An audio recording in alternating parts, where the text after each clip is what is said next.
capable of holding 3 persons. Usually the kibitka is drawn by 3 horses, but this had but one, a beast with long hair and a very long tail. It was of the Mongol breed, known for strength and courage. A young man was leading it with a dog beside him. Nadia saw at once that the young man was Russian, his face was phlegmatic but pleasant, and at once inspired confidence. He did not appear to be in the slightest hurry. He was not walking fast that he might spare his horse, and, to look at him, it would not have been believed that he was following a road which might at any instant be swarming with Tartars. Nadia, holding Michael by the hand, made way for the vehicle. The kibitka stopped, and the driver smilingly looked at the young girl. "And where are you going to in this fashion?" he asked, opening wide his great honest eyes. At the sound of his voice Michael said to himself that he had heard it before, and it was satisfactory to him to recognize the man, for his brow at once cleared. "Well, where are you going?" repeated the young man, addressing himself more directly to Michael. "We are going to Irkutsk," he replied. "Oh, little father, you do not know that there are still versts and versts between you and Irkutsk?" "I know it." "And you are going on foot?" "On foot." "You, well, but the young lady?" "She is my sister," said Michael, who judged it prudent to give again this name to Nadia. "Yes, your sister, little father; but believe me, she will never be able to get to Irkutsk." "Friend," returned Michael, approaching him, "the Tartars have robbed us of everything, and I have not a kopeck to offer you; but if you will take my sister with you, I will follow your cart on foot, I will run when necessary, I will not delay you an hour." "Brother," exclaimed Nadia, "I will not, I will not! Sir, my brother is blind." "Blind?" repeated the young man, much moved. "The Tartars have burnt out his eyes," replied Nadia, extending her hands, as if imploring pity. "Burnt out his eyes! Oh, poor little father! I am going to Krasnoiarsk. Well, why should not you and your sister mount in the kibitka? By sitting a little close it will hold us all 3. Besides, my dog will not refuse to go on foot. Only I don't go fast, I spare my horse." "Friend, what is your name?" asked Michael. "My name is Nicholas Pigasov." "It is a name that I will never forget," said Michael. "Well, jump up, little blind father. Your sister will be beside you in the bottom of the cart. I sit in front to drive. There is plenty of good birch bark and straw in the bottom. It's like a nest. Serko, make room!" The dog jumped down without more telling. He was an animal of the Siberian race, gray hair, of medium size, with an honest big head, just made to pat, and he, moreover, appeared to be much attached to his master. In a moment more, Michael and Nadia were seated in the kibitka. Michael held out his hands as if to feel for those of Pigasov. "You wish to shake my hands?" said Nicholas. "There they are, little father, shake them as long as it will give you any pleasure." The kibitka moved on. The horse, which Nicholas never touched with the whip, ambled along. Though Michael did not gain any in speed, at least some fatigue was spared to Nadia. Such was the exhaustion of the young girl that, rocked by the monotonous movement of the kibitka, she soon fell into a sleep, its soundness proving her complete prostration. Michael and Nicholas laid her on the straw as comfortably as possible. The compassionate young man was greatly moved, and if a tear did not escape from Michael's eyes, it was because the red hot iron had dried up the last. "She is very pretty," said Nicholas. "Yes," replied Michael. "They try to be strong, little father, they are brave, but they are weak after all, these dear little things. Have you come from far?" "Very far." "Poor young people, it must have hurt you very much when they burnt your eyes." "Very much," answered Michael, turning towards Nicholas as if he could see him. "Did you not weep?" "Yes." "I should have wept too. To think that one could never again see those one loves. But they can see you, however, that's perhaps some consolation." "Yes, perhaps. Tell me, my friend," continued Michael, "have you never seen me anywhere before?"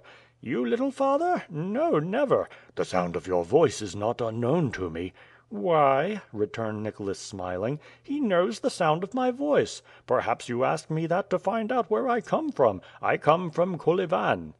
"From Kolyvan?" repeated Michael. "Then it was there I met you. You were in the telegraph office?" "That may be," replied Nicholas. "I was stationed there. I was the clerk in charge of the messages." "And you stayed at your post up to the last moment?" "Why, it's at that moment one ought to be there." "It was the day when an Englishman and a Frenchman were disputing, roubles in hand, for the place at your wicket, and the Englishman telegraphed some poetry." "That is possible, but I do not remember it." "What? You do not remember it?" "I never read the dispatches I send. My duty being to forget them, the shortest way is not to know them." This reply showed Nicholas Pigassof's character. In the meantime, the kibitka pursued its way, at a pace which Michael longed to render more rapid. But Nicholas and his horse were accustomed to a pace which neither of them would like to alter. The horse went for 2 hours and rested 1, so on, day and night. During the halts the horse grazed, the travelers ate in company with the faithful Serko. The kibitka was provisioned for at least 20 persons, and Nicholas generously placed his supplies at the disposal of his 2 guests, whom he believed to be brother and sister. After a day's rest, Nadia recovered some strength. Nicholas took the best possible care of her. The journey was being made under tolerable circumstances, slowly certainly, but surely. It sometimes happened that during the night Nicholas, although driving, fell asleep, and snored with a clearness which showed the calmness of his conscience. Perhaps then, by looking close, Michael's hand might have been seen feeling for the reins, and giving the horse a more rapid pace, to the great astonishment of Serko, who, however, said nothing. The trot was exchanged for the amble as soon as Nicholas awoke, but the kibitka had not the less gained some versts. Thus they passed the river Ichernsk, the villages of Ichizniko, Berekiliko, Kusko, the river Maurunsk, the village of the same name, Bogostavsko, and lastly the Ichula, a little stream which divides western from eastern Siberia. The road now lay sometimes across wide moors, which extended as far as the eye could reach, sometimes through thick forests of firs, of which they thought they should never get to the end. Everywhere was a desert, the villages were almost entirely abandoned. The peasants had fled beyond the Yenisei, hoping that this wide river would perhaps stop the Tartars. On the 22nd of August the kibitka entered the town of Atchinsk, 250 miles from Tomsk. 80 miles still lay between them and Krasnoyarsk. No incident had marked the journey. For the 6 days during which they had been together, Nicholas, Michael, and Nadia had remained the same, the one in his unchangeable calm, the other two uneasy, and thinking of the time when their companion would leave them. Michael saw the country through which they traveled with the eyes of Nicholas and the young girl. In turns, they each described to him the scenes they passed. He knew whether he was in a forest or on a plain, whether a hut was on the steppe, or whether any Siberian was in sight. Nicholas was never silent, he loved to talk, and from his peculiar way of viewing things, his friends were amused by his conversation. One day, Michael asked him what sort of weather it was. "Fine enough, little father," he answered, "but soon we shall feel the first winter frosts. Perhaps the Tartars will go into winter quarters during the bad season." Michael Strogoff shook his head with a doubtful air. "You do not think so, little father?" resumed Nicholas. "You think they will march on to Irkutsk?" "I fear so," replied Michael. "Yes, you are right. They have with them a bad man, who will not let them loiter on the way. You have heard speak of Ivan Ogareff?" "Yes." "You know that it is not right to betray one's country?" "No, it is not right," answered Michael, who wished to remain unmoved. "Little father," continued Nicholas, "it seems to me that you are not half indignant enough when Ivan Ogareff is spoken of. Your Russian heart ought to leap when his name is uttered."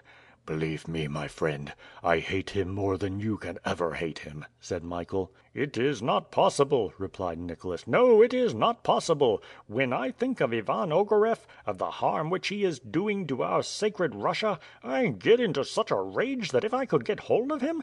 "If you could get hold of him, friend?" "I think I should kill him."